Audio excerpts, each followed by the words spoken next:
In recent years, a South Korean show called Squid Game took the world by storm.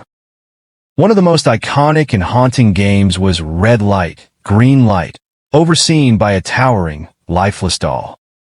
For fans of the show, the doll became a symbol of terror. But what if that symbol escaped the screen and entered the real world?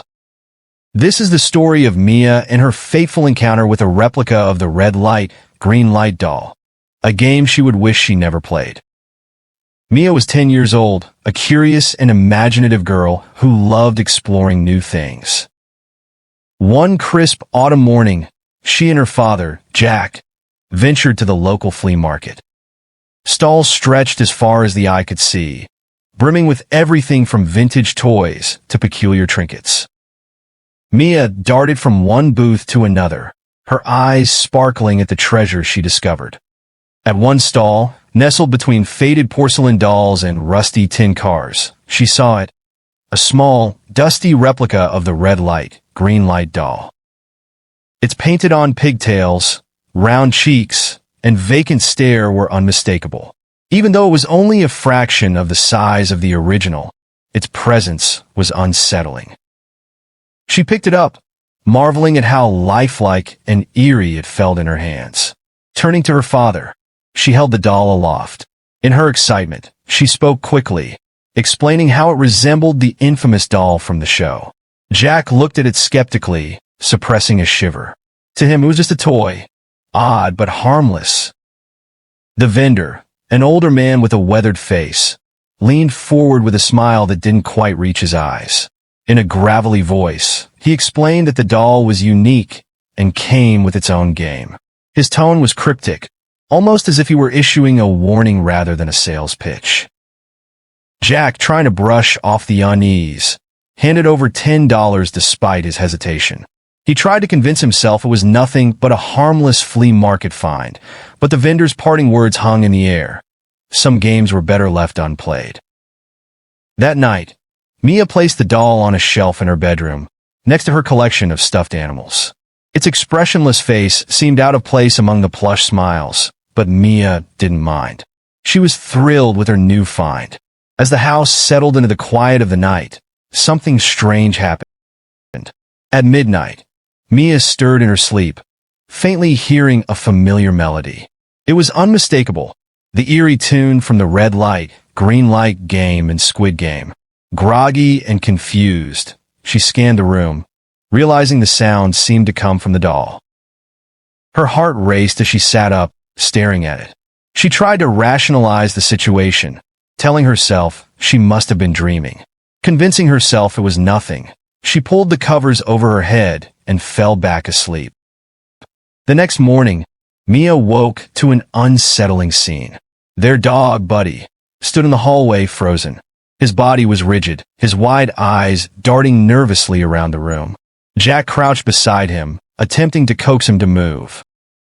After what felt like an eternity, Buddy bolted to his bed, refusing to leave for the rest of the day. Jack dismissed it, speculating that the dog might have seen a mouse, but Mia couldn't shake the sense that something was wrong. The following afternoon, Mia invited her best friend, Lucy, over to play. They decided to stay in the living room, away from the increasingly creepy doll. As they played, a familiar melody floated through the air. Both girls froze, their eyes darting toward the sound. It was coming from the doll, now inexplicably sitting on the coffee table. Mia's stomach sank. Lucy glanced at Mia, her laughter tinged with nervousness. She jokingly asked how Mia had rigged the doll to do that. Mia, pale and shaken, could only shake her head in denial. The doll's head jerked slightly, and in a mechanical voice, it announced, "Red light." A second later, a nearby shelf toppled, sending books and picture frames crashing to the ground. The girls screamed and bolted from the room. Later that evening, Mia recounted the incident to her father, explaining every detail of what had occurred. Jack tried to reassure her, brushing it off as imagination or coincidence. But later that night, as he worked in his office, the haunting melody reached his ears. His heart pounded as he approached Mia's room, noticing the doll's head now facing directly toward the door. The unease he had been ignoring finally became undeniable. Determined to uncover the truth, Jack began researching the doll's origin. His search led him to obscure forums and chilling stories about replica dolls cursed by vengeful practitioners. These dolls, according to the tales, were vessels of malevolent spirits that recreated twisted games to instill fear in their victims. The doll's influence grew stronger with each passing day. A delivery driver froze on the porch after hearing a faint red light while dropping off a package. Startled, he stumbled and injured his knee.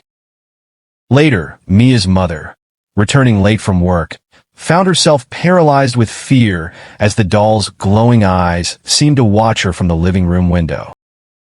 Desperate for a solution, Jack contacted Ms. Alvarez, a local paranormal expert. The moment she laid eyes on the doll, she confirmed their worst fears. It wasn't just cursed.